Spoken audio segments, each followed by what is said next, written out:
Did you know that Sweden recycles 99% of all their waste? They only put 1% in what they call a rubbish heap. Learning about another country can really broaden your horizons. It helps you to see the country as it really is and the people. It helps you learn some things about different governments and some things that maybe that they do good. It helps you to realize that we live in a really prosperous and blessed land in America. My family and I were able to live in Sweden for 4 months. My husband taught at the Jönköping International Business School in Jönköping, and we had our 3 younger sons with us. We learned a lot of things firsthand, some good, some not so good, but I would like to share some of those with you. I'll tell you about the land, about their lifestyle, their healthy eating and back to nature approach to life, some of their foods, and how those have affected their lives. We're going to first talk about land, and then their healthy lifestyle, and then of course recycling.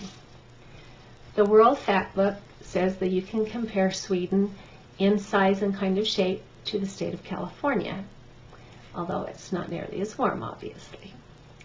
The Sweden that I envision, and possibly that you envision, is a snowy, cold Sweden, but really that's not typical of the most populated part of the land. Only 97% of the land is populated. The part that is really snowy is not as populated.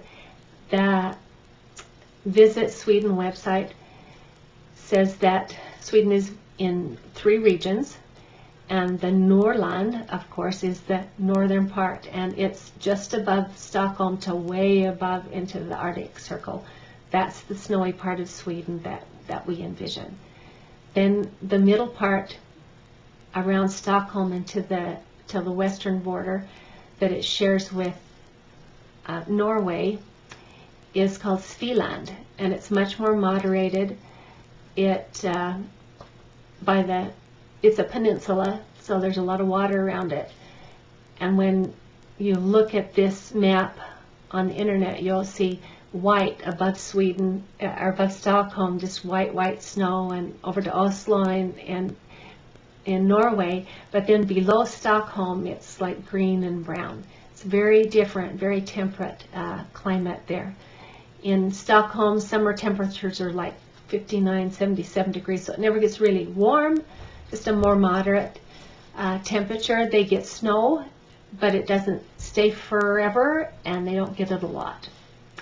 Then there's the next region that is Gotland, and the southern part of Sweden includes the coastal area of Gothenburg, or Göteborg as they call it, and Malmö, which is the southwestern tip close to Denmark. We lived 4 hours inland from Malmö in Jönköping, which was 4 hours south of Stockholm, so we kind of lived between the bigger cities. And you would ride the train back and forth to Stockholm. We did that a few times. We took a bus trip to Gothenburg, to Göteborg. The lower part of the land is the southern, is got more of the population in it. The snow is pretty rare in southern Sweden, in Gotland. We got it a couple times, but it never stayed really long time. The friends we had in Sweden said that you could measure summer in Sweden by hours or days, but never a really long period of time when it was really hot. Let's talk about their healthy lifestyle. They walk a lot. They have walking paths all over, cycling really big. They have lots of paved areas around all of their lakes to walk. The kids at school had orienteering classes every week that they would be out in nature, figuring out how to get around in nature.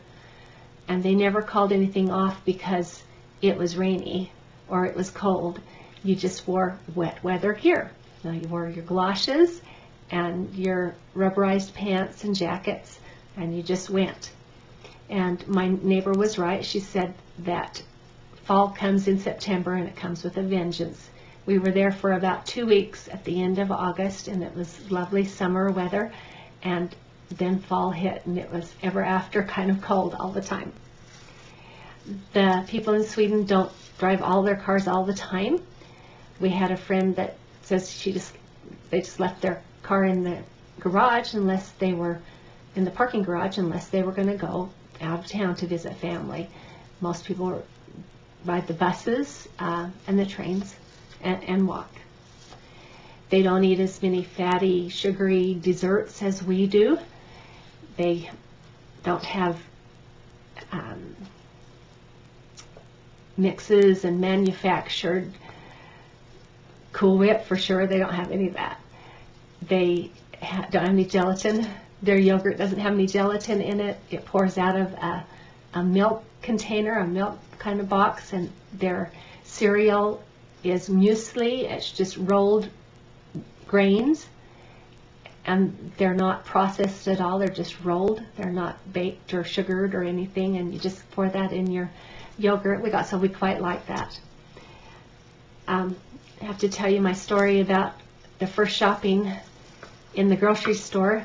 First night that we were there, we went grocery shopping, and we saw this plastic clear container like in the delis, and thought it looked like whipped cream and Jell-O. It sounded good. Took it home, dished it all out. Everyone dug in, and it was not Jell-O and whipped cream. It was rotbet salad, and it was mayonnaise and pickled beet chunks. They don't have real drippy frosting all over their stuff. They had cakes, but they were like one layer and they were round, and I never saw them with frosting on them. I had a friend that her son served a mission in Utah, and he just couldn't stand the cinnamon rolls because they would come all frosted and dripping with all of this caramely, syrupy stuff, and he said it was just too much, just way overboard. They like to have fresh fruit, and that's dessert. They don't have dessert at every meal and everything. The Local, a Swedish newspaper, was real concerned about the sugar intake in Sweden and said that 10% of their energy intake was sugar. But Fox News says that 25% of Americans' intake is sugar. They really focus on recycling. That's their other back to nature thing. They take care of nature. They're good stewards of the land. They have really focused and worked hard at recycling efficiently. They even import 700,000 tons of waste. The way they use it is they put 50% of it is burned, and they use the energy from the burning to power the garbage trucks, and then they recycle whatever metal is out of the ashes, and anything that's porcelain or tile they crush up to make gravel for their roads.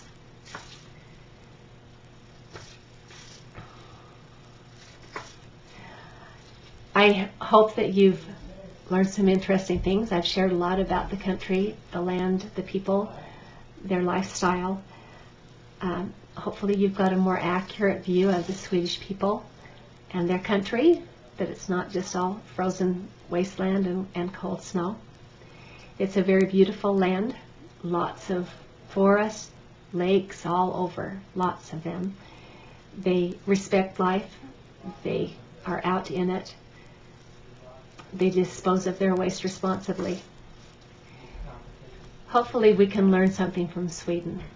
Maybe we could walk more and drive less, eat more fruits and vegetables and less sweets, waste less, recycle more, have a healthier life and a cleaner tomorrow.